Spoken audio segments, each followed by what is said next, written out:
up, so I'm going to shut up and let Trav go. Goddamn right you are. He shifts like he's a snowboarder. I'm straight vibes only.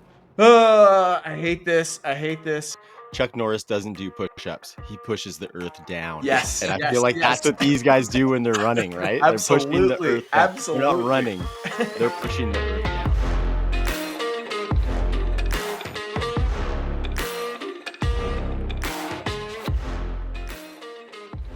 Sights and sounds and edges found. You will now get down with the underground. The show that goes to the depths of the Dynasty landscape. Of course, I am Trav, hosting, West Coasting on the ones and twos and all that jazz cabbage. With me tonight, my brethren from the Undroppables, the UN Miyagi, Mr. Jax Falcone, or Scott Boulanger. Bonjour, master. Yes, sir. Ready to go. I'm excited. This is going to be a fun one, brother. This is going to be fun. And of course, the processor of processes. You can see the window in the corner office as we speak if you're a video watcher. Mr. Joe Kupatakis, how are you this evening, fella? Getting deep into these Dynasty prospects, buddy. Very good. I wish I was closer to you, though, because I want to dump a big container of Gatorade on your head. Congratulations to you and the Philadelphia Eagles, sir. Thank you. Well thank earned. you. I was expecting criticism and ridicule and shit talk, but the praise is very, very appreciated, buddy. Yeah, it feels good. It's fantasy football, I find, and sorry to kind of get into it here, but fantasy football kind of desensitizes the fandom a little bit. Totally. So, like the wins and the losses don't really hit as hard. I'm still screaming at the TV during the game, but you know, we got work to do here on the Dynasty Underground, and so it doesn't stop. So I am not resting on my laurels after a Super Bowl win, although I did decide to establish dominance over the two of you tonight with my Eagles gear. Had to set the tone, and we're going to have a fun episode that needs the tone set for it, fellas. We are going to do a 2-round mock draft. So we've done a little bit of recap content coming off the 2024 season. We did a redraft of the 2024 rookies. We've talked Dynasty rankings. Last week, we talked a little bit of Senior Bowl takeaways. And this week, guys, we're going to go a little deeper into the analysis. We're all feeling pretty good about where we're sitting on some of these prospects. And we're going to do a 2-round Dynasty rookie mock draft. Guys, this is going to be a 12-teamer. We decided we're going to go tight end premium. So 1.5 PPR points for a tight end reception versus 1 PPR point for other receptions. And of course, Superflex is the standard format that we do play. So Superflex, tight end premium. This one's going to be fun. Hey, guys, Jax, how you feeling with these rookies and kind of going into the draft? You pretty excited? You think you're going to attack? What's the haps? I feel good. I feel a little bit better than last week. Last week, I was a little unhinged. I was all over the place. I think I'm feeling a little bit more locked in, a little bit more professional this week. You know, you can expect a little bit more Jax on as opposed to Jax off.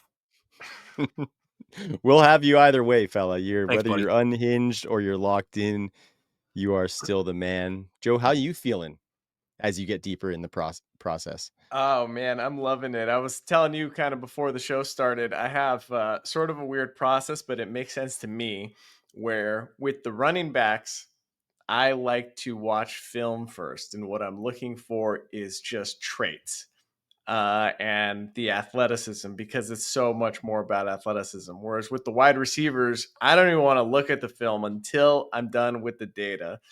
And the data will show me some hidden gems. And I've already found a few that I'm super interested to watch the film on. But I kind of want to finish merging all that data together, give myself a holistic view, and then go back and cross-reference it. And then with the running backs, I'll just go to the data after I'm done with the film and just confirm that it matches what my eyes are seeing. So I kind of go different directions with different positions.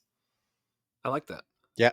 Yeah, I think I do a similar thing too. And I think for me, as somebody who does not proclaim to be like a scouting expert or a film bro necessarily, I know that my eyes are probably going to deceive me on the film. I'm going to get enamored by big plays and kind of sexy shots and stuff like that, of course. So I like that, Joe, because my eyes would deceive me that way. Whereas if I go data first on the wide receivers, I can kind of narrow down the things I'm looking for. I know what the guy does well, and then I can look for if he transcends those things on the tape that he maybe didn't do well in the data, of course, and then vice versa for the running backs. I want to see if guys can do things that their college teams maybe didn't afford them the opportunity to do.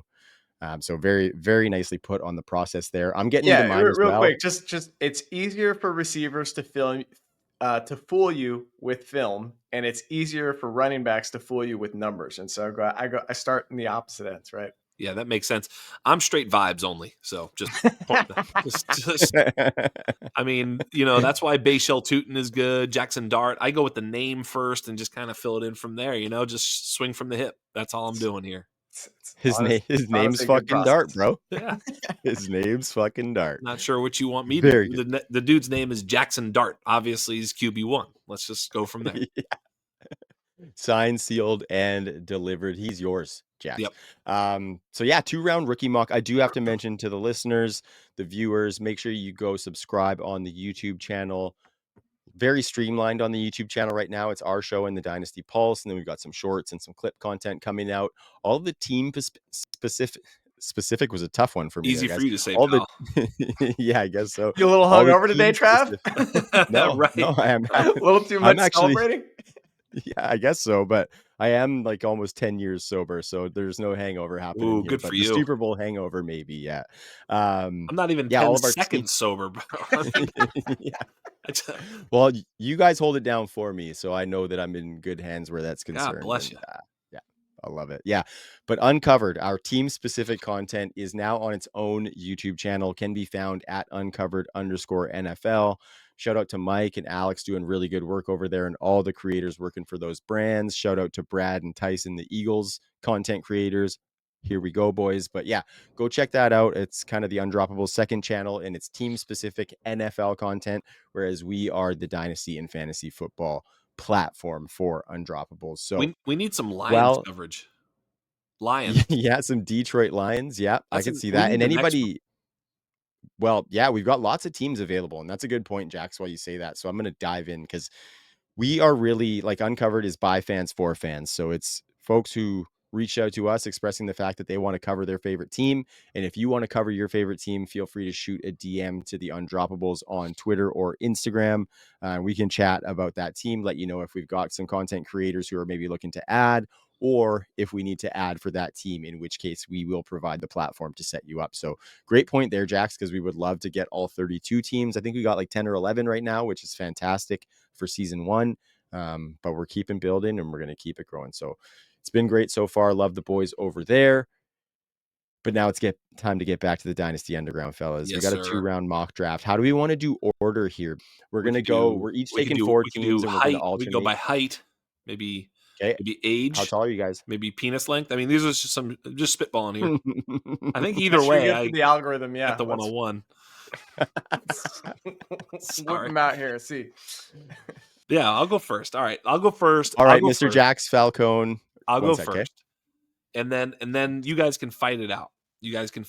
I mean, the first pick is the easiest one, so of course I need a little warm up to get loosened up here. Ashton Janty is going to go 101. I was having a conversation about this today too, and I'm wondering, where he would go in last year's draft if he was the prospect he was now. It's a good question. And I think I don't know. I mean, right? Like I'm talking about if we just insert this player into last year's draft before we know the outcomes of last year's draft, where do you guys think he would go? 3 or 4. Yeah, probably in there too. Yep. I think That Caleb would have been wrong. Caleb goes ahead of him. Caleb, Yep. and Marvin Harrison Jr. and Neighbors. Yep. For sure, Jaden right? Daniels, maybe. Right. That's what I'm saying. The quarterbacks were a little like, people like yeah, those the deep quarterbacks. quarterback class throws it off there, but like definitely a top 3 positional player. I think he's ahead of Adunze. Yep. And then him and Bowers, depending on the situation, right? Like if it's a tight end premium or whatever. So pretty interesting. Yeah, very interesting. He's a good prospect, man. Yeah. Yep. But maybe not, a legendary 101. I mean, there's no quarterback that we'd consider taking over him at this time. I mean, maybe if Cam Ward or Shador Sanders goes 1 overall, maybe there's a conversation, and maybe I'm stealing your thunder. So who's got the 102? Joe. All right. Well, I'm going to go ahead and just take Tet McMillan.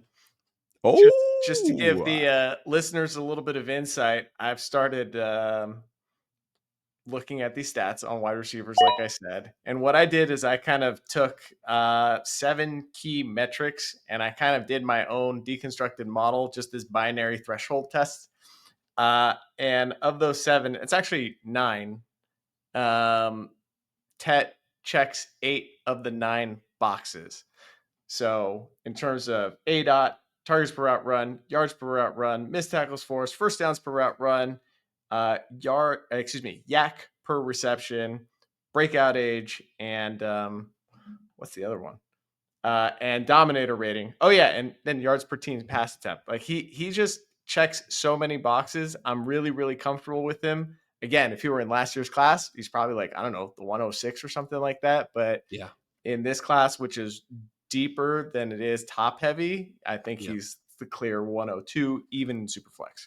Don't you think, guys, that like the interesting thing is that he may or may not be your 102 after the NFL draft, right?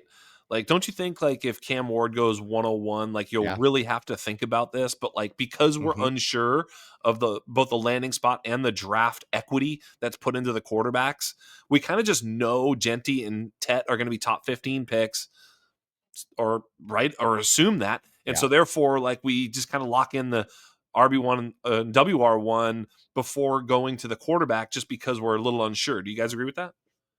Absolutely, and I think that leads me right into my next pick there. Because that was a question for me at the 101 with your Janty pick as well. I'm going to take Cam Ward at the 103 because of the super flex position. But that would have been a question with one of these guys is probably going to go 101, whether it's a trade in situation or if it's the Titans staying and picking. And so that's going to be a serious, serious conversation because those guys are going to get meaningful starts early in a position that is scarce in super flex leagues and one that holds value a little bit longer. As I was looking at Tet, and I'm not making a comparison, but like Marvin Harrison's season kind of scared me a little bit for what potentially could be happening with Tet McMillan. And I don't say like I'm not comparing, like I said, I'm not a film scout necessarily, so I'm not comparing them apples for apples. But I think big bodied X receiver.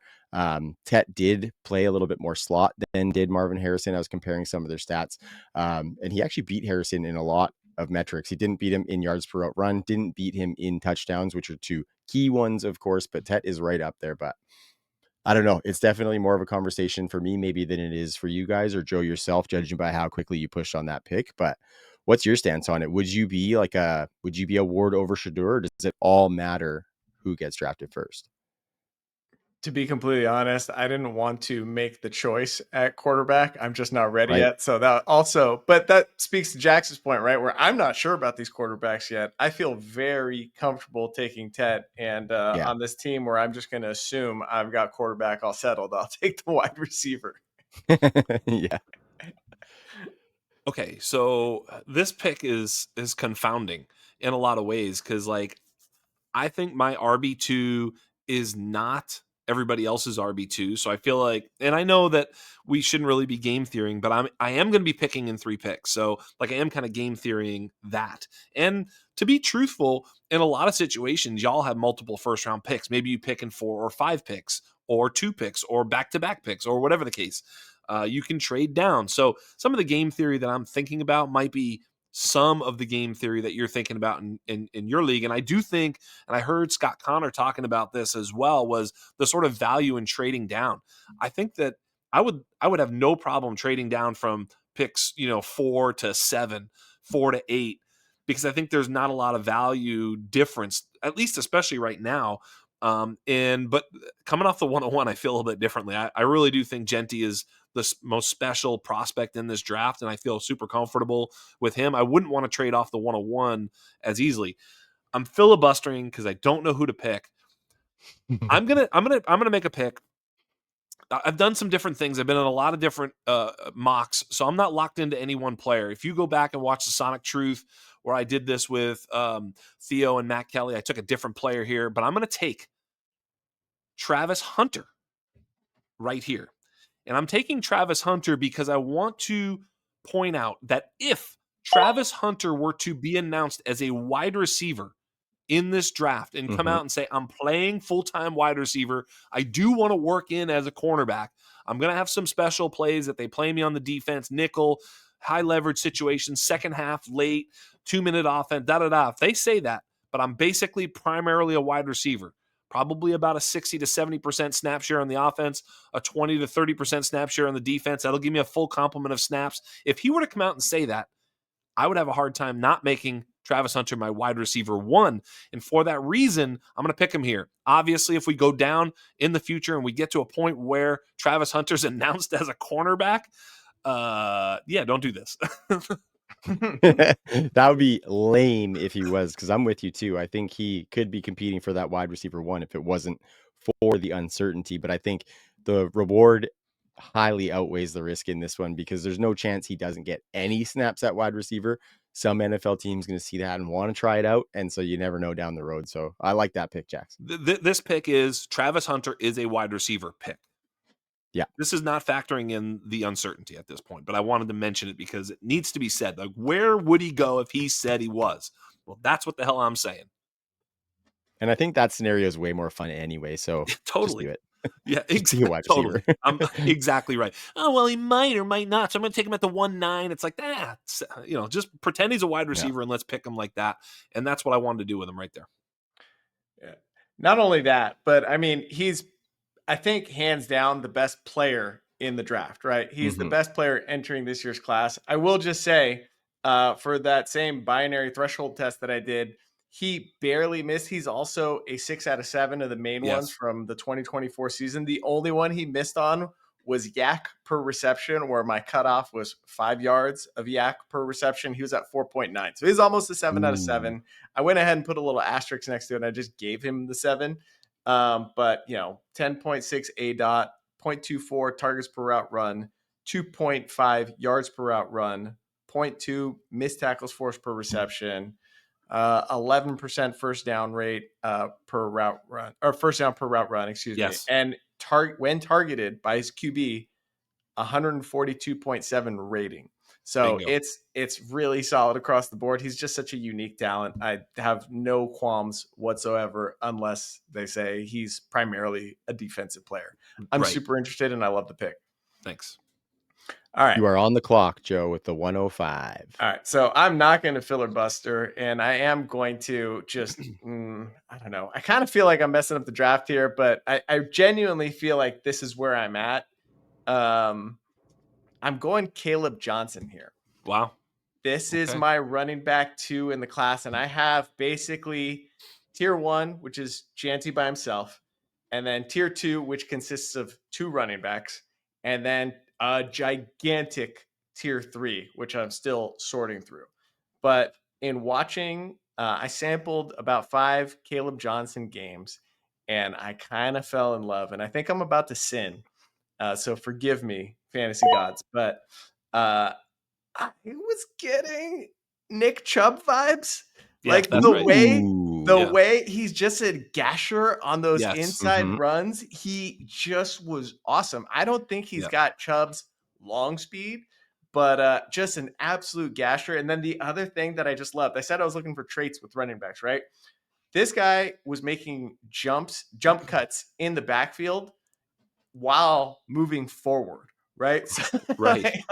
like it's kind of weird to see where he gets downhill on his jump cut in the backfield and then hits the hole so hard, really hard not to fall in love with him. And comparing someone to Nick Chubb from me is like as high a praise as you can get. So I really fell in love with Caleb, and I like him more than the quarterbacks on the board right now. Hey Joe, we used to on the undrafted program, when we compared Kenneth Walker to Nick Chubb, we said maybe he's like a 3/4 Chubb. You know what I mean? Maybe a half Chubb. I'm not exactly sure. Right? Yeah, 70% on a good day. I would ask. It's warm out. What percent Chubb does Caleb give you? It's at least the 69% Chubb. There you at go. least. Nice. There you go. Yeah. Welcome to the Dynasty Underground. Travis, you're on the clock. That's the kind of analysis that you're going to get here. I don't mind that pick, Joe. Caleb Johnson is tentatively my running back 2 right now as well. Concerns about the fact that 2024 was his only year of like real production. And I looked at those depth charts and it wasn't great ahead of him. But I think he does. Yeah, all those traits are there. I'm not going to dive into my tape notes that I made for you because nobody needs to get into that. So But I'm Trav, on the I've clock. asked a little bit about that point. Was in 2023 he Yeah, was please. injured and the team was absolutely awful, but he was also kind of bad. I mean, to your point, it's like, but he was injured. He didn't, he didn't play very well. But if you go back to 2022 in his freshman season, he did put up 800 yards as a true freshman. So Yeah. he does have that early production. It wasn't like nothing, nothing, nothing. And then Yeah. Yeah. 2024, it was a very, very solid freshman season of production, a forgettable 2023, and then an utterly dominant 2024. I Yeah. mean, absolutely ridiculous how good he was in 2024. So, if you kind of take 2 out of those 3 as positive indicators and then throw away 23, we can do that. We're gonna have to do that with a Totally. few other players too, like Ollie Gordon. But go ahead, Trav. I don't want to Yeah, steal your thunder. Wait, real exactly. And quick, just yeah, Trav was talking about game notes, so I just want to mention this because I'm looking at my Caleb Johnson game notes right now. Yeah. The last game I watched was versus Illinois, which was a 40-0 blowout, and the last note I logged was another TD. I've seen enough. Next prospect. Right. Yeah. yeah, 21 rushing touchdowns this year did he Yes. have. Absolute I also stud. liked that he got to the 20 reception threshold this year, which he Yes, hadn't reached yes. before, so that shows us that he can do some of that too. So, But by I the will way, say very most of nice those choice. catches were in the backfield. I would like to have seen more downfield. Most of them were in the backfield, but you could point taken. say you could say that, Caleb Johnson, well, he ran wild in this offense. They were just a really good running attack. Look, he was 6.4 yards per carry. The other running backs on that team were 4.9. Hmm. He was a full yard and a half better on a per carry basis. So, and I'm sure they were trying to stop him, all the rest of it. So, yeah, he was really, really a lot better than his competition in his own backfield, which is usually a good sign. It's not like the Memphis backs where, every Memphis back just rips. You know what I mean? Yeah. Yeah. Doesn't matter who they are. Patrick Taylor, he's fucking ripping. So, at the end of the day, I think that's a good sign, is that he was so much better than everybody else on that team. Mhm. Yeah, bingo. All right, so enough about your pick, Joe. Let's move to my pick. And this is where we're going to see the format come into play, Woo! fellas. Because, It's a Joe, good pick. you mentioned a little tier break there. I think that the tier in between that is Tyler Warren. Good pick. I think what he did at Penn State was fantastic. Like over 1,200 yards as a tight end, one of only 2 tight ends to get over 100 receptions in 2024. Potential positional advantage coming. Boys, I was telling you before the show that as I was looking, of the tight ends that we care about essentially in this draft, he had the worst PFF run blocking grade. But I think that's maybe something that can come back for him a little bit. He will be on the field, especially if he's drafted as high as he is. And I think he is a more versatile guy than, say, like a Kyle Pitts, or even going back to like an Eric Ebron, as these guys who are drafted really high. I'm not getting scared off of Tyler Warren because I don't think he is that wide receiver playing tight Yeah. end like those guys were, and those guys who usually flame out, right? Yeah. So I think this is going to be a really nice pick, not only for me, but for whatever team gets him.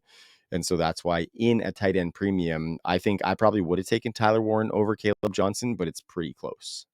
Tyler Warren is a hell of a pick, so you ain't going to get any arguments from me. I'm not exactly sure how high he's going to go in most rookie drafts, but he's going in the first round of every damn rookie draft because he's that good. So, yeah, I got no issue. He's going to be a top 10, maybe top 15 pick in the NFL draft 10, too. 15. I'm Yeah, seeing him in, scouts I love him. think the Dolphins pick at 13, and I've seen him go to the Dolphins Yep, in a few scouts love him. drafts.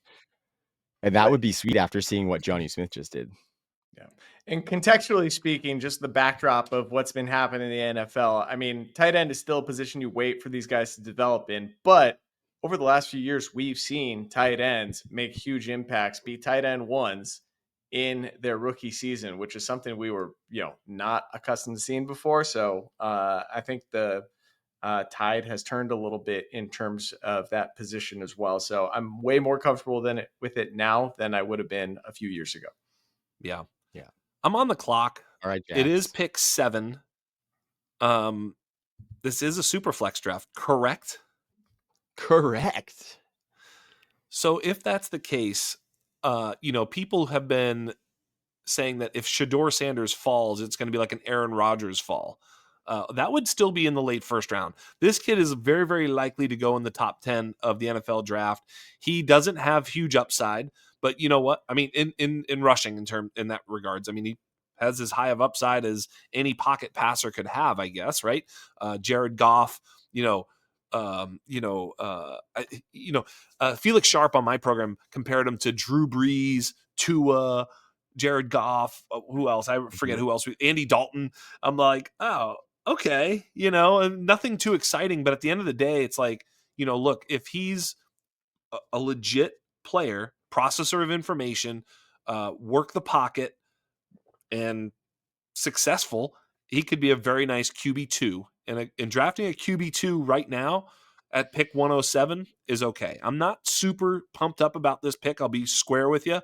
But again, I'm going to trust the process and take even quarterbacks I don't love in Superflex drafts because that's how you win them. Like a la Bo Nix last year when I drafted Bo Nix in a couple of spots and was like, I don't love this, but I'm going to do it anyway. And that's how you got to draft quarterbacks sometimes.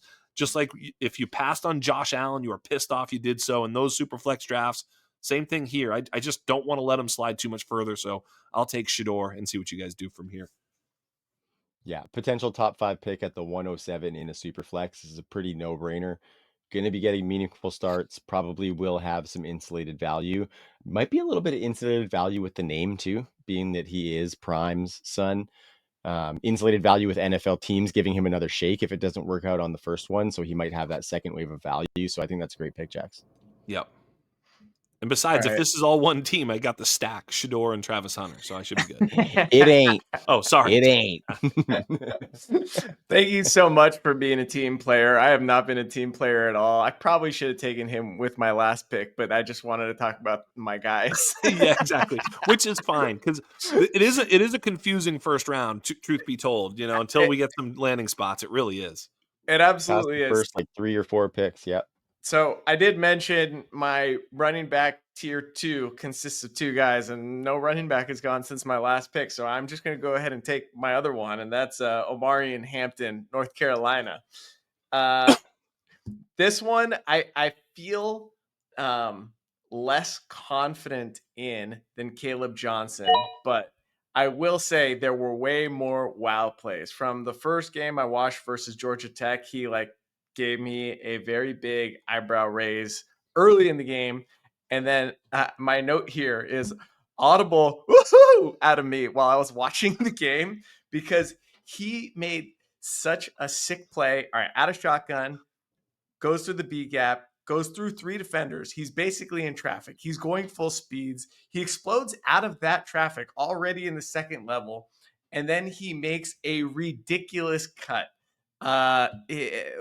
Chris Harris, shout out Chris Harris, calls it stop foot, go foot, right? Where he basically comes to a complete stop, full momentum, and off of the same foot that he stopped on, he accelerates in a different direction. And that is one of those elite traits that I'm looking for. It was just absolutely absurd. He displays Kamara-like contact balance, especially when you hit him low. It's like he shifts like he's a snowboarder, right? Where he gets hit low and his feet move and then he just starts going again. So he's not great in the short area stuff. Very subpar, I'd say, as a goal line back. So the power's lacking, but he has shown some traits that get me really, really excited. Very good receiver. I think he's going to be a very big play guy. And I don't know. If you can't tell, I'm excited about him too. I think he's maybe one of the most sure things in the draft too. Like if you're taking a running back, let's say right now you're drafting. I feel real confident drafting Amari in Hampton right now over even Caleb Johnson, just in terms of he's not my RB2, but if I was drafting today, he would be my RB2 because it's I'm very sure he's going to land with purpose and whoever drafts him, like you say, that he's a great pass blocker. He's big. He can do it all. So he's going to be drafted as a do it all running back without question. Yeah, 6'1", 220. I was actually pretty impressed by some of that agility stuff like you were talking about, Joe, just at that size. He had 1,500 plus rushing yards in each of the last 2. Each of the last two, he had over 1,000 yards after contact. So that speaks to that contact balance you were mentioning. 29 receptions in 2023, 38 receptions in 2024. So yeah, do it all guy. Maybe not necessarily that huge, big play explosiveness, but he's going to get you some chunk plays, and he's going to be like a workhorse in the NFL for a while. I think he's got the big play explosiveness. And what I'll say is, I mentioned Caleb Johnson. All his catches seemingly were behind the line of scrimmage or sort of like little screen passes and dump offs. Like that was not the case for Omari and Hampton, right? He was going downfield a little bit. He was leaking out, but his stuff was like he had a real ADOT, like so. Yeah. I don't know. It was exciting to watch. I'm pretty pumped. Okie doke. That would be me Yeah. on the clock, gentlemen. Okay. Okay, that's tempting to go for another tight end, I will say, fellas, but I am not going to go there. I am going to put a little bit of a mini running back run on the board, and I'm going to go with my running back. Let me check here. My running back 3, right in front of Amari and Hampton. It's going to be Trevion. Is that how you say his name? Henderson? Travion. Yeah, Henderson. Trevion. Okay. Okay. Trevion Henderson. Jax, by the sounds of it, I did a little bit of a snipe job on you there, For and that sure. makes me feel even better about it. I am an Ohio State fan. Just lots to like about Trevion. I think he can be one of those true dual threats at the next level. Coming out of a college, big pedigree, winning a national championship, so he knows how to get those wins. He's been there for a while too, so I think he's going to come in and do it at the next level. But Jax, why are you hurt about me taking that pick? Yeah, I mean, Travion Henderson's my fourth player on the big board and my RB2. So, it's a mock. We're having fun. I probably would have taken him at some point here already. I have him ahead of Shador Sanders on my board. Whatever, right? We're having fun. So yeah, I was kind of hoping I could F around and I found out. I couldn't push him any further. Sometimes I like to see what other people will do with a player I like, especially in a mock, just sort of not take him or whatever. But yeah, so for me, Travion Henderson, just absolutely dope. Look, he's a tremendous pass blocker and a very, very good receiver, which means he's going to play on pass downs in the NFL. He's also north of 210, and he can make big plays. What else is there not to like? Like, literally, this is for sure right now my RB2 in this class until something else happens. Like, I love Amari and Hampton. I love Caleb Johnson, but Travion Henderson is with those three, a tier for me, and Travion is the leader of that tier. I absolutely love Travion Henderson. Yeah, his footwork is really, really good. When you watch him, they're constantly moving. He did, God, I feel like I'm getting player comps for everybody, but I can't help it. I was just watching these guys and observing what I observed. Like he runs kind of a little bit like Pacheco, where he's like stomping the I ground. saw that too. Yes, but he's springy, but he like when he's running, he's pushing hard. He's stomping the ground when he goes. Really fun to watch. I have no qualms with that pick at all, and he's bounced around a little bit for me, but he's in that range for sure. I like it. You know what that reminds me of? Like Pacheco is running, and now what you're saying about Travion is the Chuck Norris joke. Chuck Norris doesn't do push-ups; he pushes the earth down. Yes, and I feel like that's what these guys do when they're running, right? They're pushing the earth down. They're not running; they're pushing the earth down. That's great. Oh yeah, that's right. I got snapped. I felt like I sniped. I just felt like I just took him. I was like, yeah, I'm good. Took Travion. All right. So no, if I'm not taking Travion, I swear to God, I was like, not my turn. I just took that motherfucker. I am gonna take Emeka Ekbuka. And I'm probably not saying his name right, and I probably won't, but I'm gonna try anyway. This is probably the safest player in this draft aside from Ashton Janty. Janty, Omari and Hampton, Emeka, these are the safest players. Like, I just know Emeka is going to get reasonably good draft capital, at least at 1-2 turn or better, in the NFL draft. Excuse me. And then I know he's a technician. I know he's just so good. He's a pro. He's ready. He's a 4-year player. That was a little bit of we weren't sure if he's going to come out. He doesn't. It doesn't matter. Like, now he's just even that much more polished. Yeah, this dude is going to be ready to rock from day one. I love that he's probably going to retain or gain value, especially if I'm getting him at the 111. I think he's going to be worth at least a single first for, going into next year. I don't think he's going to be one of these guys that, he's going to need some time to get acclimated. Nope, doesn't need time to get acclimated. He's going to come in, hit the ground running, and already he's wide open. See, I actually saw him a little bit differently, and I just wonder if he has limited upside at the NFL level, being that slot guy who's going to be a possession receiver, never a big touchdown scorer, never a huge yardage getter, you know what I mean? And so I do see the safety in the fact that he's going to get some targets as a slot guy who is polished, but I just wonder about what that upside is. And I mean, some of these other wide receivers that I'm seeing, it would be hard to draft them over him with the potential draft capital that he's going to get versus them. But I'm really curious to see where the draft Trav, capital is and where the workout metrics where are. would you take JSN or Amon-Ra St. Brown in this draft? I think they're better than he is, though. I do And too. I do too. But remember, Amon-Ra was drafted. Of course, he's not. Amon-Ra is like crazy, ridiculous ceiling. But I'm just saying that type of utility tends to find its way. I yeah, guess that's what I'm saying. Like Keon Coleman, we kind of knew. Like, what are you, crazy? Like, we liked Lad McConkey. Why? Because he's going to get the more high value targets. He's open. You need to be open in the NFL, not just like, a big guy stronger than the big. They're all big and strong and fast in the NFL. So you have to have some technical abilities, and he has those. He can play the Z. He's big enough, too. He's not a small guy. So this isn't like some little shifty slot guy who can only be pigeonholed as a slot. He can play in two wide receiver sets. I really like Emeka, and I think he's going to be more than just a simple slot. I think he's going to be a volume slot potentially, on the JSN level. I don't think he's Amon-Ra, but he I could hope he is. be I hope he is. 90% JSN, which, like I said, that's a very good player.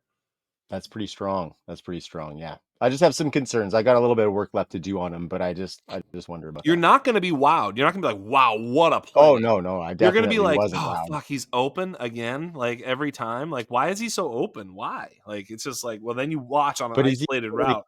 He finds the zone very, very easily. Like, he recognizes the zone. He that's just on crossers, though. Is he going to win downfield at all, though? That's probably what not. I'm thinking. I don't know if he is, No, and I I don't just think think so. that limits the upside for me. Yep. I agree with that. Joe?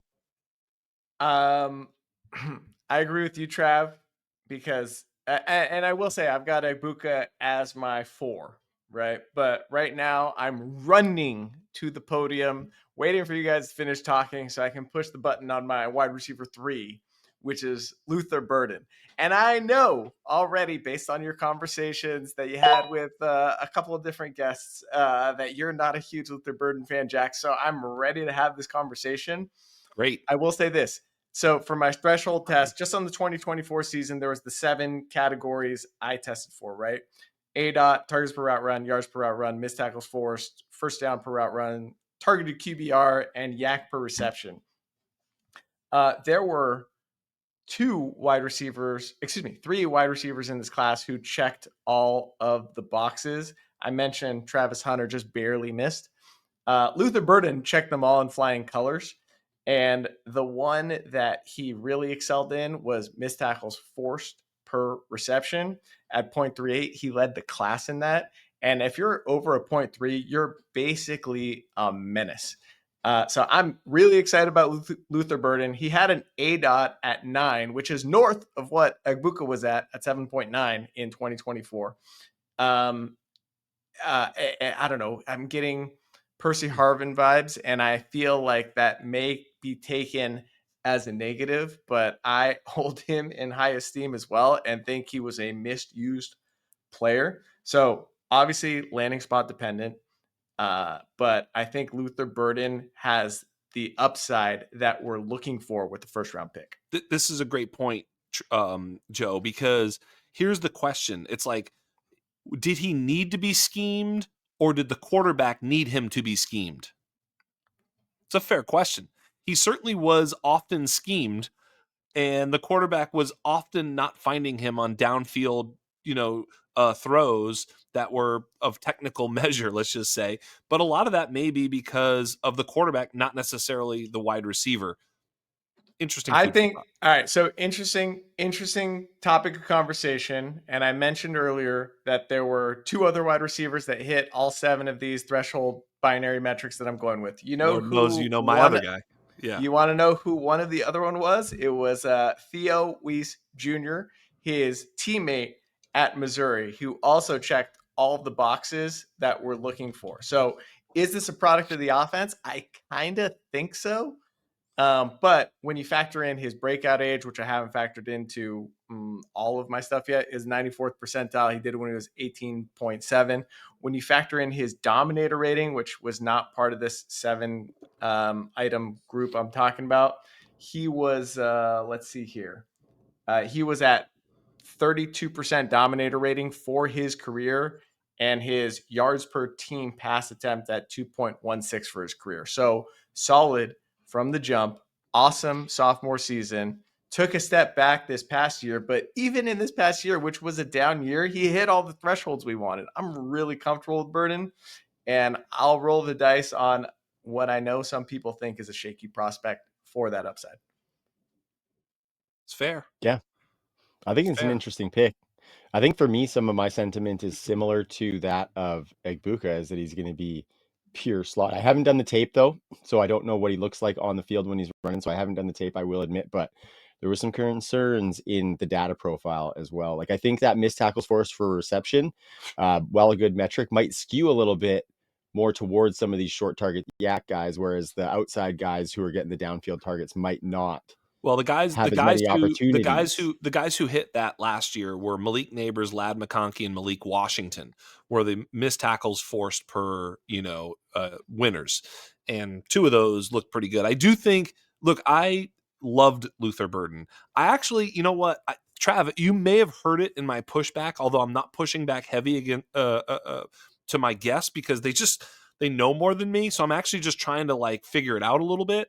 I'm not sure where I am on Luther Burden. I have concerns because Felix didn't like him. Thor liked him better than Felix did.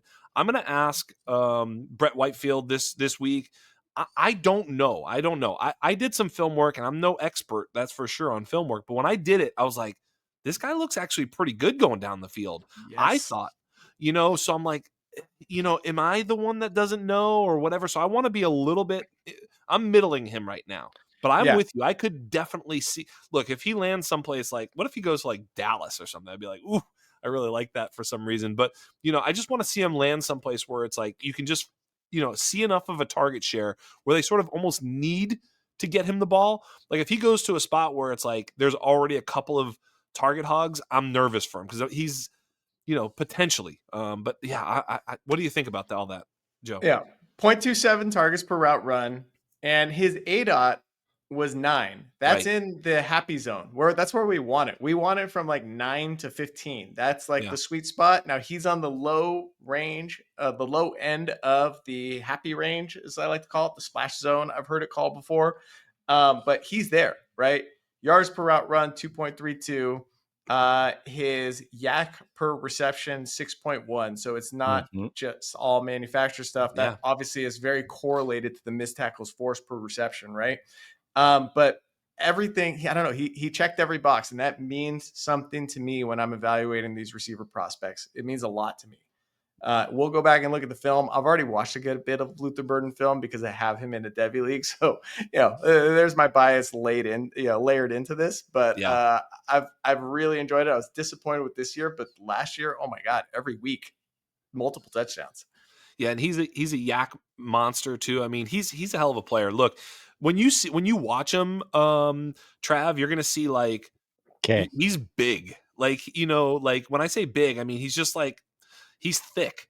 Like he doesn't just go down easy. Like he's on the sideline and he just like shrugs someone off. Like you're like, oh, Like well, Debo-ish? a little bit, but not Yes. quite. Okay. Not Not obviously quite not as big quite. as Debo. Yeah, but In that vein where it's like, dude can just handle himself out there, but he's smaller than that in a way. Like he's closer to maybe DJ Moore as a mover, where when you see him moving, Okay. you're like, dude, this guy's fast and like explosive out there. And so the concern is that, he doesn't have the sort of technicality stuff.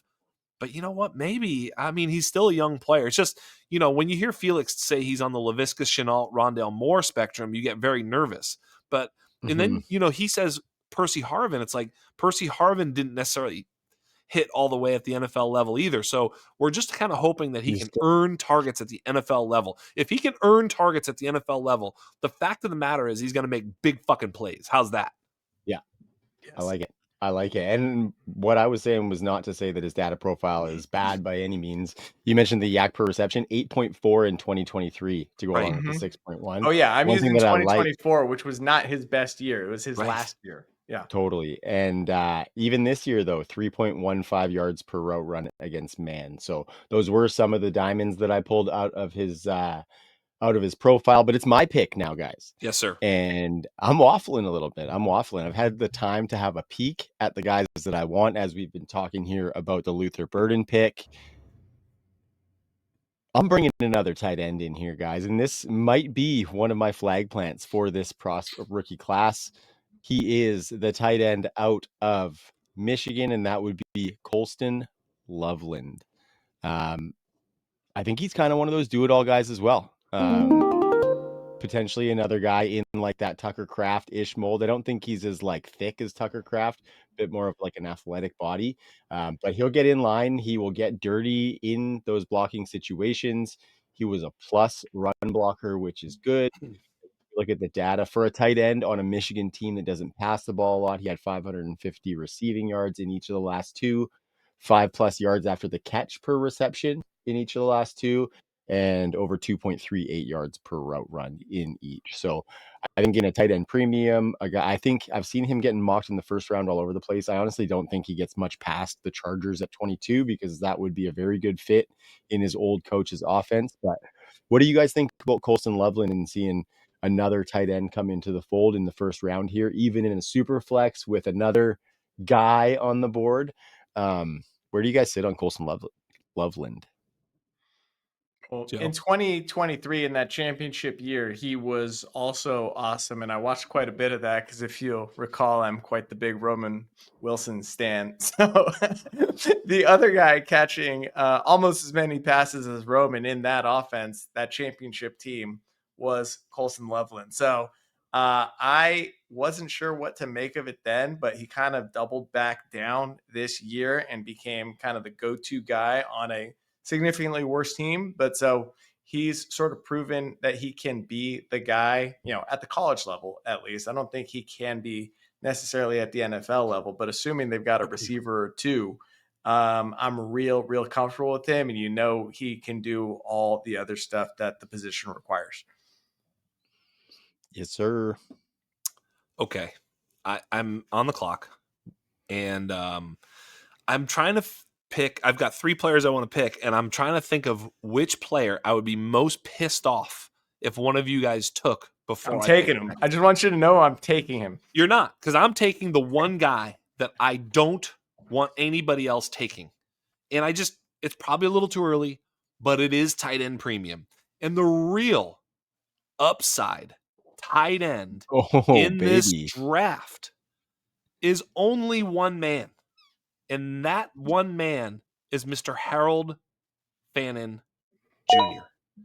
Mr. Harold Fannin Jr., as Joe Kuvatakis will let you know after I'm done waxing poetic, would be one of the best wide receivers in this class. If you took his data and his analytics and his metrics and the numbers and put it all up against all these wide receivers, he would probably rank out as the WR1 in this class. Yet here he is at the whatever you just got he's at the 201 or whatever, you moved him to the 102, whatever. Shoot. That's okay. But so anyway, long story short is I want Harold Fannin. Harold Fannin, let me give you one other thing with Harold Fannin here while I've got it up. Okay, Harold Fannin with his hold on, I have this for you. His yak, his yards after catch is 8.1 yards after catch for his career. Like, this dude is out of control. You were talking about first downs per route run on one of these wide receiver prospects being like 11%. He's 18%, which would be the best in the class at wide receiver by a lot. Like, he is absolutely this guy. He was 3.76 yards per route run this past year, and 2.99 for his career also would be best in class. This kid is unbelievable. He's an incredible mover. And if I'm going to take a shot on a tight end, I might as well take the one with the absolute ceiling upside, and that's Harold Fannin Jr. All right. How the hell did you know that I had stats ready for Harold Fannin Jr.? I knew you, dude. I knew you were ready for Harold Fannin Jr. This guy All is right. ridiculous. Okay. A nerd's dream. A nerd's dream. Amen to that. There's a little too much hyperbole there. There's a little misinformation. Hey, this there. is entertainment. He was not the number one in first down per route run. That would be somebody else that we're going to be talking about sometime in one this moment. round. Yes, I sorry. suspect. Yes. But yes, 0.36 targets per route run, 3.76 yards per route run, which is a monster number. Nuts. 0.23 missed tackles forced per reception, which hits the threshold. I was talking about this wide receiver threshold. Fannin hit 6 of the 7 benchmarks I like to see for like great wide receiver prospects. And again, he's a tight end. Oh, hey, check it out. Yeah. While we're talking about real quick. So he 29%, whatever. It's 0.29 missed tackles forced per reception. Is that what you said? Right. 0.23 in 2024. For his career, though, career, he's 0.29 missed tackles forced per reception. That's crazy. Just to give you some, Brock Bowers was 0.25. Sam Laporta was 0.23. George Kittle 0.20. Mark Andrews 0.17. Like TJ Hawkinson was 0.11. Trey McBride was 0.09. This kid was 2.9. Like three times as many, just off the charts when you compare him to all these other elite tight ends, not just the regular tight ends. His missed tackles forced per reception jumps off the page. Well, none of that. We were talking about yak per reception, which again also is correlated, is correlated to missed tackles forced per reception. And we were talking about Luther Burden's 6.1 being a very healthy number, but Harold Fannin's is at 7.5. So, last week I showed up with a knife to a gunfight on the tight end conversation, and you schooled me a little bit on Harold Fannin. I made sure that was never going to happen again. So you're absolutely right. Dude, statistically, it's really impressive. I still have my questions about Bowling Green, but at this stage in the draft, in the second round, I'm super comfortable taking the tight end with the best receiving profile on the board. Thank you. All right. Well, go ahead and take your next guy that I stole. I think you're going to take the other guy I was thinking, but we'll see what you do. I am going to do that. And I know there's no analysis necessary. We already talked about it last week. His name is Dart, bro. Oh, there we go. His name is Dart. We're in a Superflex draft. I'm pretty sure. The weird thing is, I'm not sure who my QB1 is, but I'm pretty sure Jackson Dart's my QB2. Right. Yeah. It's like if we knew he was going in the top 15 picks, he would have been gone by now, obviously. Yeah. What I will say is this. In years where there are a lot of good QB prospects, like last year, like you get hit after hit after hit, and that's happened a few times. 2013, if I'm not mistaken, was one of them. 2000, what was it? What was the Eli Manning and Ben Roethlisberger class? Was that 2004? I'm getting confused with the great NBA classes. Yeah, 2004. Yeah, but so what you typically see in really good QB classes is a bunch of hits, right? What you see in bad QB classes is we get the first QB wrong all the time. It's usually the second or third guy that ends up being the guy. Yep. And I'm feeling, I promise this is like a little research project that I made a bookmark for myself to actually do. But I feel like Jackson Dart is that guy, and we talked about it last week. I'll just leave it at his name's Dart. Yep. No, the undroppables is definitely a Jackson Dart household. Jay Wood has his quarterback model that's been pretty successful. Loves Jackson Dart. My name is Jax. His name. I mean, there's just too much here. No, we're doing it. What do you say, Trav? I used to smoke darts, so yeah, I'm in. Yeah.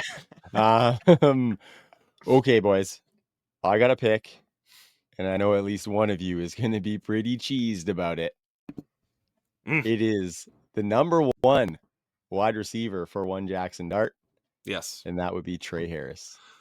Those were Jack's my even next 3 talking about him. picks. Yeah. Yeah, It was Trey yeah. Harris, Jackson Dart, and Harold Fannin, and I was trying to pick between which one I was gonna be most upset about, and so, you guys did the right picks. Nice job.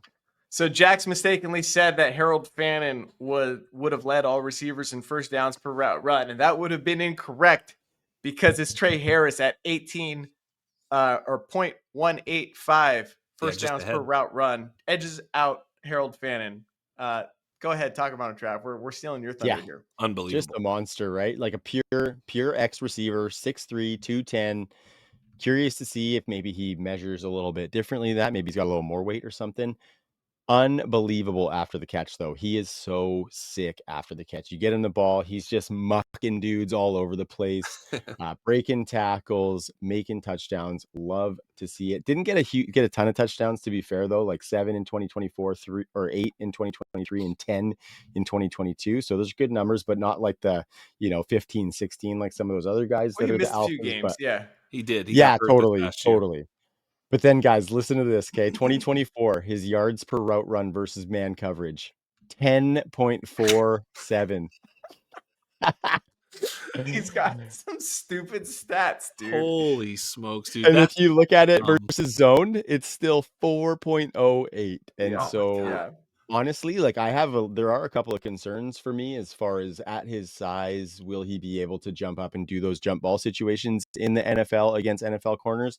Whatever, he can learn how to do that. And getting off the line a little bit, I wonder if he is maybe a little bit slow there, but I could see him doing some DK Metcalf things. Very curious to see what the speed comes out Yes. like at the combine.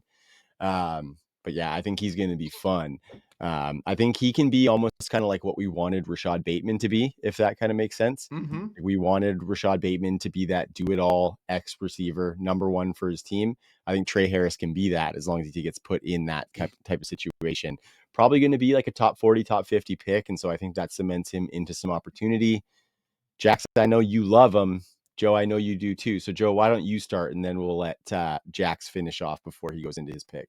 All right. Finish off. Great choice of words there, Trav. As we're gonna. All right. So we mentioned the Goldilocks zone for A dot. He's at 12. That's exactly where you want to be. That's right in that range.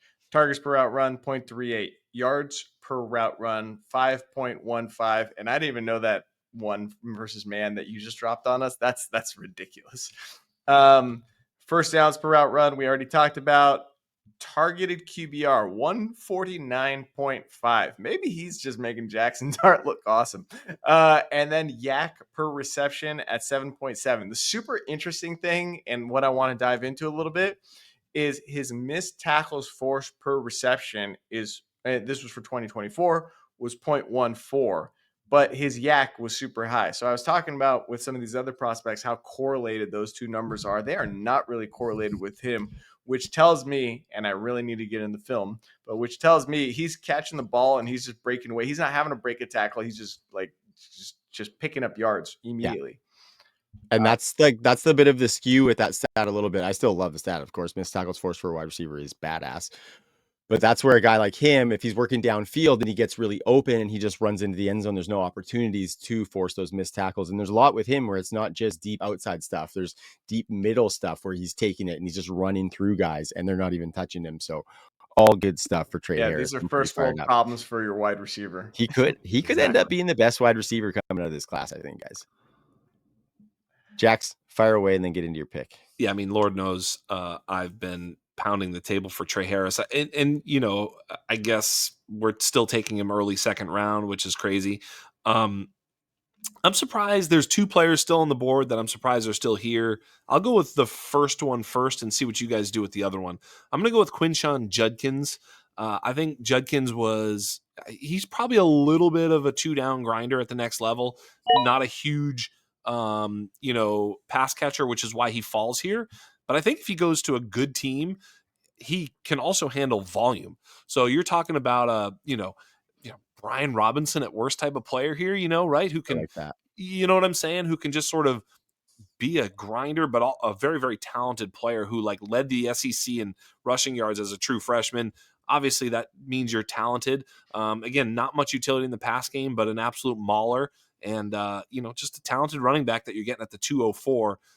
probably the steal of the draft so far. I think we'd all kind of agree that could I be think one of so. those types of players that ends up, we're taking him higher. Who knows? Lot can happen at the running back position. He could fall. I've been talking about this like on loop, but like these running backs every single year, there's like surprises at the running back position as to where they're drafted. The scouting industrial complex has them in a certain order, and then all of a sudden, they just, Zach Evans, Sean Yeah. Tucker, even Braylon Allen. I mean, you can go through Kyron Williams. There's just always guys that you're like, dude, he fell to the 5th round. I mean, it just happens every single year. So it's probably going to happen again this year. I don't know that it's Quinshawn Judkins, but it could be because he doesn't have pass game utility. Teams could just think, hey, we'll just wait and get Damian Martinez later or whatever. You know what I mean? Taj Brooks later. I mean, I can get a guy like this anywhere. Maybe he'll fall a little bit for that reason. The SEC, the helmet scouting, the sort of dominance, that sort of stuff may juice up his draft capital. I mean, ultimately, that's what I'm getting at is if this guy gets draft capital on a good team, he could be a upside touchdown player for sure. Joe, I'm going to flip to you in just 1 second, but I would just add on to that I think he might have more pass catching upside than we give him. He hit the Maybe 20 reception threshold each of the last 2 seasons. This season, he just so happened to be on a depth chart with a much better pass catcher in Travion Henderson ahead of him.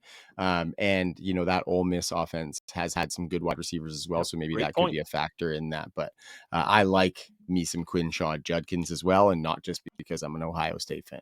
All right. I'm actually feeling like I'm on a bit of an island here because I watched a sample of Ohio State games and I haven't finished with these guys yet. I'm at 3 games and I basically compared them both in these 3 games. And I came away liking Judkins, I think, more. I think I've got them flipped. I also think, to Trav's point, he is a pretty good pass catcher. And one of my notes was just like, why are they using Judkins on all the fun stuff, right? Maybe it was like a little gimmicky, but he was making some pretty dope and explosive plays. He finds the edge pretty easily and pretty often. Like, I don't see him as a grinder. I do like him a lot, and I love this pick, and I do agree this is the steal of the draft thus far, particularly at a running back class where, like, we have those first 2 tiers that we talked about, and then a bunch of guys sort of in similar tiers. And I think you said you got Travion a tier above, but man, I don't know. I like what I saw from Judkins, and I'm not ready to declare Henderson better than him yet. So it makes it an even better pick. I haven't written him off as a passer, and I think he's kind of a big play dude, even, despite the size. I don't know. He looks more explosive to me, but Henderson looks like the more complete back to me so far. 7.5 yards per reception for his career. Not awesome. You know what I mean? We've seen this Mhm. with some of these other backs, like, Braylon Allen caught enough passes to be relevant or whatever, but was like, what did he ever do in the pass game? I think the way you catch the ball does set up how you're able to get yards. I like the guys who are 10 yards or more per reception at the running back position. If they flirt with that or had a season there or whatever, he really never even came close. He's his first year 8.8, 6.8, 7.3. So just never really was a great receiving weapon at any point. Mm-hmm. His best season yards per route run 1.15, career 0.76. So again, I think just not really a priority at the passing game. For those reasons, I'm not sure that he translates very well to the next level. Maybe I'm wrong. I mean, I just don't think he'll be a pass game weapon. He may get a few looks, but I think that's it, man. I will say a lot of the plays that I watched, right? It wasn't quite a shovel pass because it was like lateral, but I did notice they tossed it to him in that way where it almost like looked like a shovel pass, just tossing it to him laterally, and then Yeah. he would take off and bust off a huge play. So he housed a couple of those. One versus Western Michigan. I don't know. One versus Michigan. I don't know. He was just devastating on the outside game, which you wouldn't expect when you look at their profiles, but that's what I've seen so far. But I'm not done. All right, it's my turn, huh? I've been sitting here busy thinking about Quinshaw Judkins. I got to make a pick here. I distracted you. I know, Get I it. know. I hate this. I hate this, but I'm gonna go ahead. You know what, dude? It's February. I'm just gonna take my guys until the draft tells me I'm wrong. I'm gonna go. Actually, this is one of Jax's guys too, but I'm going with Jalen Royals. And Ooh, I okay. think this is a Ooh. controversial pick at this stage in the draft. I think the expectation is he'll probably be a later second round pick. Utah State, but I just liked everything I saw from him. We mentioned that threshold test I did, and the only one of the 7 for 2024 that he didn't hit was his targeted QBR, which I probably put the least weight in that one because it was still 100, and I just don't know how good his quarterback was, but he checked every other box. Yak, first downs, missed tackles forced, yards per route run at 3, targets per route run at 0.29, and ADOT at 9.4, which again is on the lower end of the range, but it checks the box. So I'm pretty excited about him. Liked what I heard about him in the Senior Bowl. I know we only got 7 games this year of film, so I'm excited to see more. But he kind of jumps off the page from a prospect profile statistically. Yeah, you point out the 100.8 quarterback rating when targeted, not the QBR, by the way, because that would be a little bit different. But nonetheless, I look at the anatomy. I look at best season, and his 2023 season, he was 142 passer rating when targeted, which was really good. His ADOT went down from 13.2 to 9.4 in those 2 Mm-hmm. years, but he did go up in yards per route run. Obviously, he was just targeted more. Actually, what was he? Well, Yeah, his because he dominator was rating, hurt. He got yeah, hurt this year, hurt his foot. So yeah, yes. his dominator rating is depends on how you sort of calculate it. But yeah, I mean Over he his was career, yeah, the average is 0.31, right? So that's a really good career average. For a career, yes, if you see zero point 0.2 or better, that's good. If you see 0.3 or better, that's great. And once you get beyond that, it's like phenomenal, right? yeah. It's something you really need to pay attention to. But I don't know. He kind of checks every box as far as I'm concerned. We have questions about the competition, but He not the played numbers. he played more outside, 91% in 23. That went down to 77%. He went from 8% in the slot to 22% in the slot. The ADOT went down from 13.2 to 9.4, right? But the yak went up from 5.9 to 7.9. So I think he's a hell of a player. I mean, the interesting thing, like you point out with Harold Fannin, the same thing holds here. It's Utah State. So what do we got? It's like Mm-hmm. not sure, right? Mm-hmm. Very good, fellas. Okay, so something that I'm noticing in this draft with the combination of tight end premium and superflex is that what is considered a very deep running back class is getting pushed down a little bit. Of course, the Royals pick and then the Trey Harris pick help that as well, being that there's wide receivers in that second round. But with this 6th pick of the second round, I am going to be taking running back Devin Neal. There you go. Mm-hmm. That was the guy. That was who you Yeah. should have been taking. There you go. Yep, absolutely. I think the value is there. A lot of these wide receivers that are in this range are guys that I am very uncertain on as to what they're going to look like as they translate into the NFL. Guys that draft capital and landing spot might help me determine a little bit more, which we don't have right now. So Devin Neal, I'm going to take him. Very fluid runner. I love watching the feet move. To do like kind of a loose comp here, to me, I see a little bit of like DeAndre Swift without the long speed, maybe in the hole and evading tackles. I see him as more of a tackle evader than a tackle breaker necessarily, but I think he can do that really well. He's great in space. 3 times in a row has he hit 1,000 rushing yards and 16 touchdowns in each of his last 2. So he's going to be a fantasy, asset that we like to have as probably a running back 2 weekly flex guy on our team. Did hit those reception thresholds. In fact, he had 20 in each of the last 3 seasons. Some of the missed tackles for some breakaway stuff doesn't look great, but I think that alludes to maybe the lack of long speed and some of that more elusivity than tackle breaking. But I really like Devin Neal, and I think this is going toe to toe, Jax, with that Quinshon Judkins Yeah. pick as the best value in this draft. Sorry, it took me a second to spot him on the draft board there. Yeah. No, I love Devin Neal, and Devin Neal has a chance to be my RB5 for sure. He is my RB6, so I love the fact that you took him here. I would agree with him being that RB6 here, so I'm with you there. He's right there when it comes to all the metrics. Like, I like to see 6 yards per rush and 10 yards per catch. He was 5.7 for his career and 9.2. He did sort of hit that 10.6 yards per catch this past year, so able to make big plays out of the pass game. And yeah, I mean, 16 touchdowns 2 years straight and 3 years straight with over 1,200 all-purpose yards. So yeah, man, I just think he's a hell of a player and been durable. 4 years of reliability and durability. I think the NFL is going to really like that. I think he's going to be a guy that the NFL, values for that reason and puts draft capital into. This is a super flex draft, and there is a quarterback. And I'm surprised the Philadelphia Eagle guy, who just had an Alabama guy who was drafted early second round with a lot of rushing upside, but a little bit raw and maybe a little bit not so good a passer. He won a Super Bowl, that guy did, and he turned Damn that right. passing around.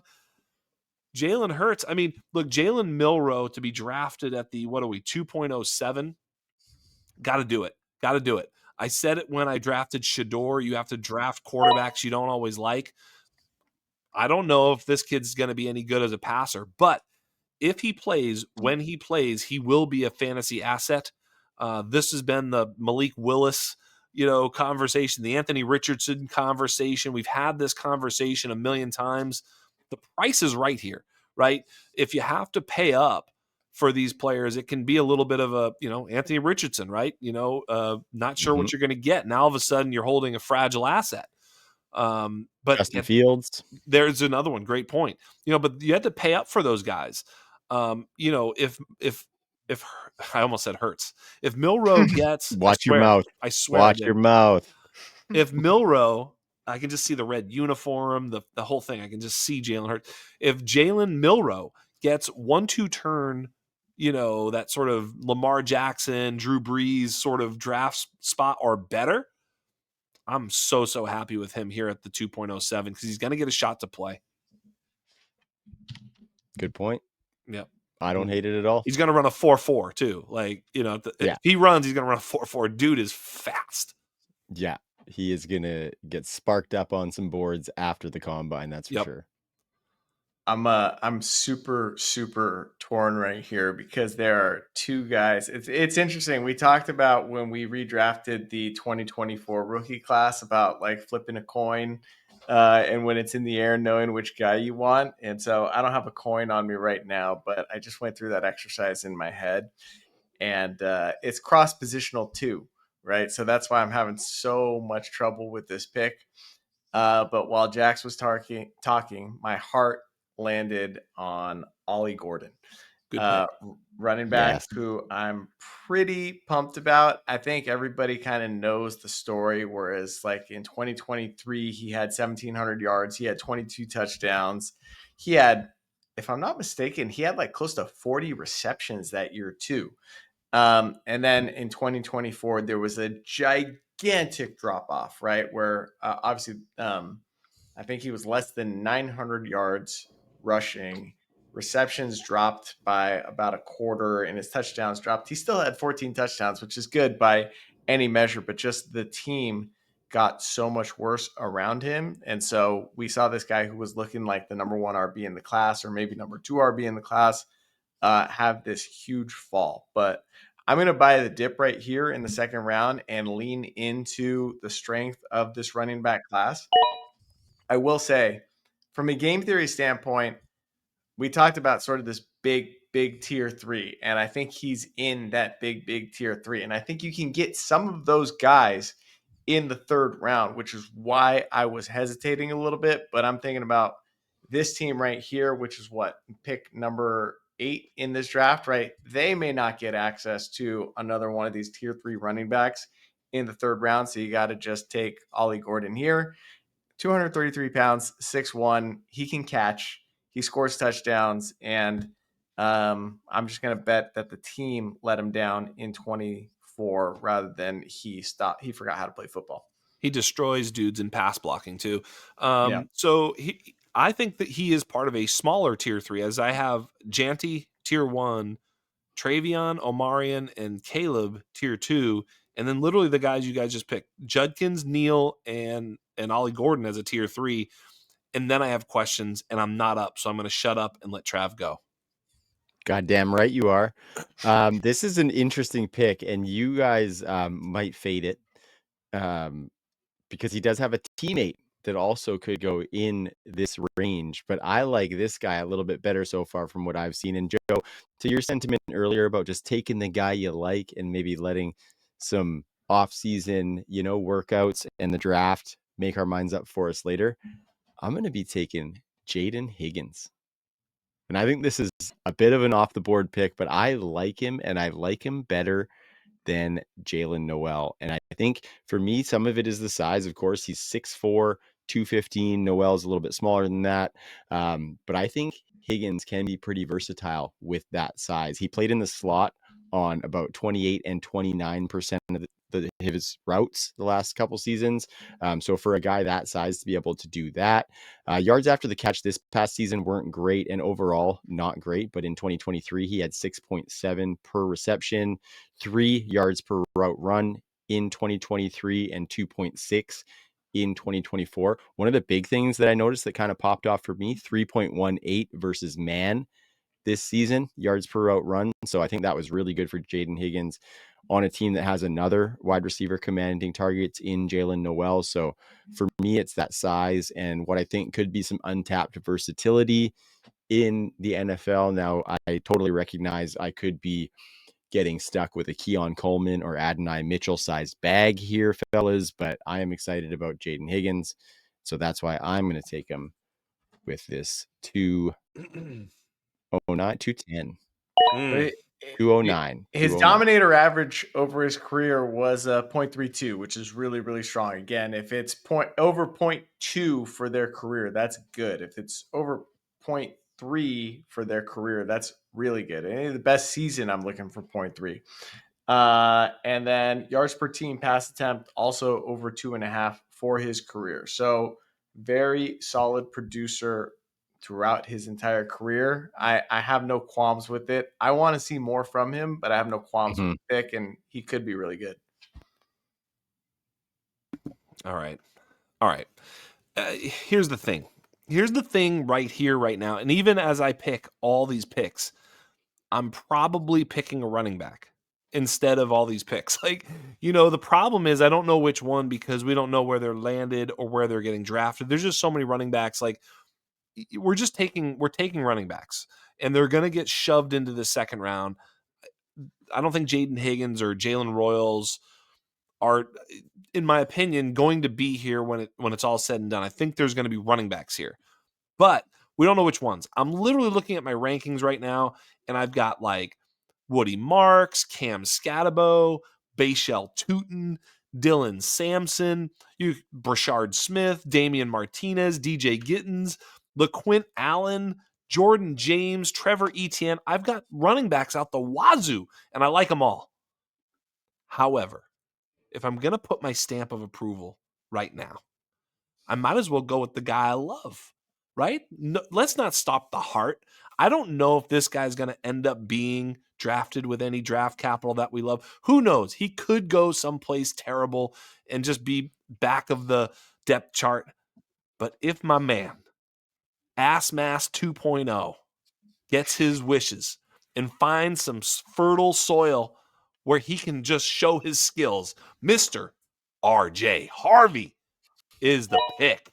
Give me RJ Harvey. Give me a guy who in his last 3 seasons goes 6.7, 6.3, and 6.8 yards per carry. He is 6.5 yards per carry and 11.8 yards per reception. I said I like 6 and 10. This guy's almost 6.5 and 12 yards. He's over 7 yards per touch in his college career. 47 touchdowns. Unbelievable. 4,500 yards at 7.1 yards per touch, 47 touchdowns. He just might be awesome. I love RJ Harvey. I want to see him with a landing spot. Please, God, give Ass Mass 2.0 the requisite landing spot. He can also catch. Everything you just said, and he's a good receiver, and I don't want that to be lost. I've been very supportive of the pick, and I'm not sure what to do with him. You hit on the point that I was kind of trying to make earlier, right? Where there's so many running backs, and that's kind of why I went wide receiver a little bit, because Right, there's because so you're like, I don't know few which that I one. like.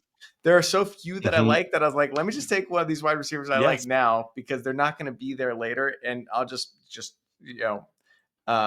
spray the or the running back position, right? Yeah. I like it. I'm going to go back to running back too. This one, I'm not sure about. I'm breaking some of my own rules. But nearly 1,500 rushing yards in 2024, 22 touchdowns. Another guy that was just dominating yards and touchdowns for his team. I'm going to go with Dylan Sampson here. 190 pounds, which has me a bit concerned. Sort of a gimmicky offense. So we'll see how it ends up playing out from Tennessee. But I'm taking Dylan Sampson and shooting for upside here. This is the same team that took Luther Burden, if I'm not mistaken. So we are just all upside on the draft board here with Team 11. I like it. Like I Jax? said, all these running backs are just, who knows? Dylan Sampson, who knows? We just don't know. We have no idea where they're going. They're all really talented. Like, to say, oh no, this guy's not good, or he's not going to be drafted in the first round or the top 40 picks, and he's good. So what that's like, but you could say that about 15 to 20 running backs, that they're probably going to be outside the top 40 picks, and they're really good.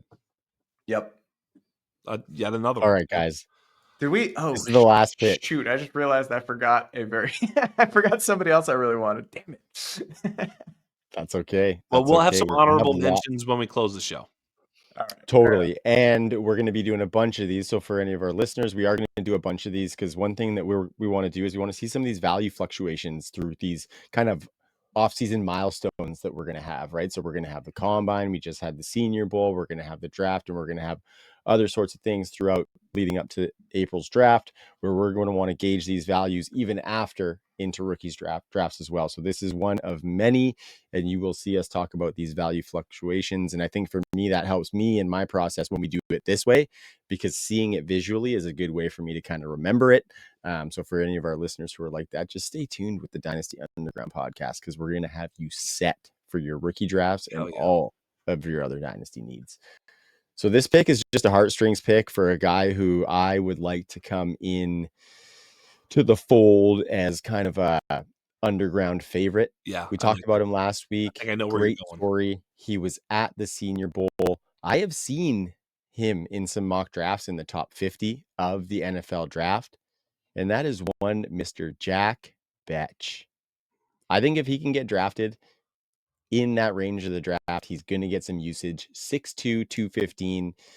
And this is only based on that. So if he gets drafted in that, mid second round, I'm all for it. As he starts to drop, I'm looking at other guys, but he's someone who I really want to see succeed. So I think I'm going to start willing it into existence as of today.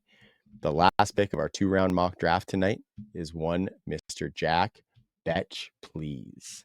Betch, please. I want to say that Besh checked 6 of the 7 boxes that we're looking for as far as the 2024 season is concerned. Most notably, targeted QBR at 130. Quarterback rating, just to specify, at a 13.3 ADOT, 0.22 targets per route run, 2.44 yards per route run, over 10% first downs per route run, and a 5.5 yak per reception. All really solid numbers. We talked about his rookie year competition at LSU before he transferred, which was also elite. And so I got no beef with this pick, because I'm falling more and more in love with Besh as we go. Let's do honorable mentions by position. We'll Yes, start. because we missed a huge one. Well, we'll start at quarterback. Any honorable mentions at quarterback, you guys? I've seen Quinn Ewers getting drafted in some mock drafts in that second round. So I could see him being a guy who comes into the fold as one of those guys that we're going to have to take in the mid to late rounds of our draft. So never know where that landing spot could be. What do you think, Joe? I don't have any other quarterbacks that I'm super interested in. I know it's a super flex draft and there's going to be other guys, but I am very disinterested after the top 3 or top 4. I guess we'll say top 4. I'd I'm say if with you. anybody, it's Will Howard, probably There it is. somewhere in the 3rd round. Yeah. There it is. That's the guy. Like, it's very interesting because Will Howard was very average for, Mhm. much of his career at Kansas State. I don't know much about Kansas State. I don't really know. He was okay as a senior there, but then got his 5th-year senior and then was kind of dope this past year. I mean, if you look at some of the metrics, 8.3% touchdown percentage, threw for 4,000 yards, 35 touchdown passes, 7 rushing, so total of 42 touchdowns. Really, really good. Yeah. Once he got to Ohio 70 State, it's a different guy. different guy, 73% completion percentage. We've seen this type of stuff, and I'm not comparing him to Joe Burrow, but we've seen this type of stuff from a Joe Burrow, from other players who transfer and then all of a sudden it works. Again, I don't think he's a Joe Burrow talent. I do think if we're making honorable mention, at least there's some upside here. There's not really any other upside quarterbacks. Dylan Gabriel's a cool player, but he's just, come on, what are we doing? I think Quinn Ewers is like, if you're talking about who's him, not him. Is what I think, Yeah. So not really looking there, but maybe a late Will Howard potentially. Will Howard could get steamed a little bit in the NFL draft too. So yeah, I'm with you 1,000%. Trav, anybody at the tight end position that's we'll go tight end next, and because I want to go running back to finish it, if you don't mind. Yeah, I think we missed a couple. I think one of the guys who I was thinking about taking with that last pick was Mason Taylor, the tight end out of LSU. He is a guy who played around 45% snaps in line, 45% snaps in the slot. So he's got some of that inside outside versatility. Depending on where he gets drafted, I think this tight end class is very deep. So I think we're going to want more than just these, say, 4 guys that we've put on the board. But that's my next guy on the list, I would say, would be Mason Taylor. Yeah, Joe? I like Elijah Arroyo, who we talked about last week, and then also Gunnar Helm, who missed the Senior Bowl but had a really impressive season after being sort of buried behind Jatavian. We saw him when he got his shot be awesome. Maybe made a one Quinn Ewers look as good as he can. I think Gunnar Helm is the only guy who played more in line of these tight ends that we care about than Mason Taylor. I think he was about a percentage more. Yeah. And just on Arroyo, you don't like him more than Harold Fannin, though, right, Joe? No, I don't. The Senior Bowl hype is behind us now. I have looked at real numbers and come to the conclusion that just looking good in practice is not enough. But I do want to see the combine. I do want to see the combine. Subject to change. This kid is definitely athletic. Elijah Arroyo is worth a look in a tight end premium. I don't know. He's on the edge. We've got more work to do there. Some of these guys, Gunnar Helm could be good too. None of these guys really profile as elite tight ends at the next level. Mason Taylor, Gunnar Helm, Elijah Arroyo. Even Harold Fannin has a little bit of a fatal flaw. 2 of them to be exact. One is his, where he played football. Bowling Green, not exactly amazing. And the other is his size. He is a little undersized, a little light. So, hey, outside of that, we can maybe hope he gains some weight or whatever. There's things that we can sort of hope for, but that could be a fatal flaw for him. We'll see. But like I said, just the upside swing on him. What about wide receiver guys? Anybody at wide receiver that you think we missed? I think there's a lot of them.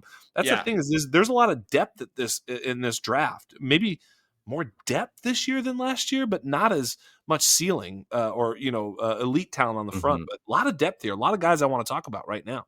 Yeah. So full disclosure, I screwed up on my rankings here, and I accidentally crossed Alec Amainer off, which is why after I made my last pick, I was like, my God, I just screwed up. Yeah. So classic trying to do too many things at once, but that's what I thought you were going to take. Yeah. I did No. too. He's really interesting. I probably would have taken him over Royals, but I think I had already crossed him off the list at that point, and so just thought he was already gone. Yeah, He should probably be in that range. We talked about him last week as well. His performances in big games was really impressive. I think the most impressive stat in his bag, because he actually doesn't do well in this sort of binary model or yeah, checklist that I've made, right? But the most important stat in his bag is his dominator rating over the course of his career was 40%. wow, That's ridiculous. yeah, that's really That good. should be that's a best season for a superstar. For him Yes, to be at point 0.4 average for his career right. is absurd. And Trav, I thought you were going to be taking him at the end because I believe he's a Canadian, and that's who I thought you were hinting at early on. So, Full disclosure, have not done my scouting process, or if you want to call it scouting with air quotes process, on Alec Ayamanor. So I was pretty close, but I didn't know enough about him, and I had just done Jack Betch today, and the heartstrings won out. Yeah, Although a Canadian dude might pull on the heartstrings as well. So he's yeah. probably him and Luther Burden. You guys have got me to kind of make some notes. So I'll be going to those guys next. Look, there's two guys, Alec Ayamanor and Matthew Golden. Both are going to Yeah. get like first round potential capital. They're going to go in the Keon Coleman spot there. Where it's like, and that's, I don't know if I love those guys if they get steamed up so much, but I don't know, man. Lots to see. I'm gonna have to watch the film because here's the thing: they're not gonna do it, uh, analytically, right? So, Yeah, no. looking at the numbers, I actively hate Golden and exactly. basically all Same. the Texas guys aside from Gunnar Helm. Yep. I'm not really interested in any of that. So I need to watch the film, but I can tell you right now, just looking at the numbers, Yeah. feels a lot like another Texas prospect from last season. I'm not talking about Xavier Worthy. AD Mitchell. Yep. Yeah. Adding that. Absolutely. See, Yep. yeah, I will say I did like the data profile on Bond a little bit better than that of Matthew Golden. To your point, like Matthew Golden is absolutely going to have to win me over on the He's tape, gonna whereas win someone Bond, over because Brugler had him going at pick 20 in the NFL draft, like as the wide she receiver 2. Yeah, and where did crazy. he spend his I'm first 2 seeing years? that. It wasn't he was at Houston his first 2 years, if I'm Houston. not mistaken, Yeah. right? Didn't Yeah. do a ton. Yeah. Yeah, didn't But do then if a you look at Isaiah Bond, he was ton. at Alabama for his first 2 seasons, which is a crazy depth chart to try and crack. Yeah.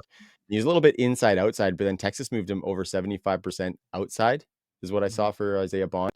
And this year he had 8 yards after the catch per reception, where he had Mm. less than 5 in the 2 years prior. So he showed out in that stat and kind of made me feel a little bit better about him. But yeah, he never really had a ton of volume put on him, did Isaiah Bond. And so a lot of questions out of those Texas guys, but one of them might end up working out, right? One of the fan favorites out there is Savion Williams, who I don't know too much about. I'm gonna have to Same. dig in. Ty Felton looked good at the Senior Bowl and is probably a good player. One of the other guys I think we're overlooking is Tez Johnson. Yeah, Not sure what Tez is at the next level, but at some point or another, he should be considered in this draft. And then, of course, one of my favorites is Nick Nash. Nick Nash, I converted like that. quarterback, played at San Jose State and was kind of dominant. Interesting profile a la Luke McCaffrey, because he was a quarterback and then had to learn, the wide receiver position. Look, was really, really good. He was a college football, fantasy football darling, as it was him and Harold Fannin. If you had those two guys, you won the whole damn thing. So, he'll be an interesting late round flyer. We'll have to see how he does at the combine and with all the other sort of elite level players. Does he sort of look like a small school guy or does he shine? Is this a Cooper Cup situation? I'm not saying he's Cooper Cup, but you get my drift. So Yeah. that's another Mhm. one. Yeah, Nash, I looked at because he caught my eye on the targets per route run and yards Yes. per route run stats. But if you go a layer deeper and start getting into some of this other stuff that we like to look at, I started to lose interest, but I'm not writing him off by any means. I just, haven't seen, even though he's a local guy, San Jose State for me in NorCal, Heck yeah. haven't seen tons of Nick Nash. But we had a couple of guys from my hometown, well, my second hometown, my California hometown, including Josh Oliver, who went to San Jose State. Nice. Yeah, so Josh Oliver right here, right down the street here. Josh Oliver. Representing. Yep. I like it, boys. And I think that's where we're going to cut off the piss for this Well, episode. we got running backs. Right there. One more on running backs. Okay, if you have to get him out, but give me one sentence on him because we're trying to ride this bad boy out, baby. Go ahead. Tell me who you think. Who you know? I was going to say Brashard Smith. We talked about him a little bit last week, but I do love the receiving profile and do want to see that translate to the NFL. Would love for somebody to give him some rushing work, but that's about it. I'm going to throw Woody Marks and DJ Giddens in the mix as well. And you talked about Tootin like 5 times, so I'm going to say that you want to talk about Tootin, Jax. Why don't you toot his own horn a little bit more? I do like Bayshell Tootin for sure. I think there's a lot of Bayshell. That's pretty good, actually. I like that. I like Woody Marks, though. I think that's really the guy. But how about Cam Scatabo? Cam, is a legendary high school player. Come out. I mean, he's white, so that's he's got to really be so much better at the exciting running back position. No, but it's true, man. Like I heard a lot of the analysis of this guy's like, well, he could play special teams in the NFL. It's like, dude, easy, man. I mean, he's a really dope running back. I mean, this is a kid who's also a tremendous pass catcher at the college level too. That's the other thing too. 111. You almost said this is the guy. This is the guy. 111 receptions. All right. Here are my notes. Yeah, here are my notes. I sampled the 3 games on him, and I want to do more, but I kind of had seen enough. I had a pretty good feel. But all right, impressive tackle breaker, willing blocker, good hands, good balance. Most of the runs that he had was at a shotgun at Arizona State. But his first cuts were really good, especially when the hole opens and he's like a super, super patient runner, right? He will wait for it to develop and then hit the hole. So, I gave a comp for just about every other running back. So I don't know. Should I do it again? I'm going to hold off on this one. But anyways, I did like what I saw from him, and he's a super fun player.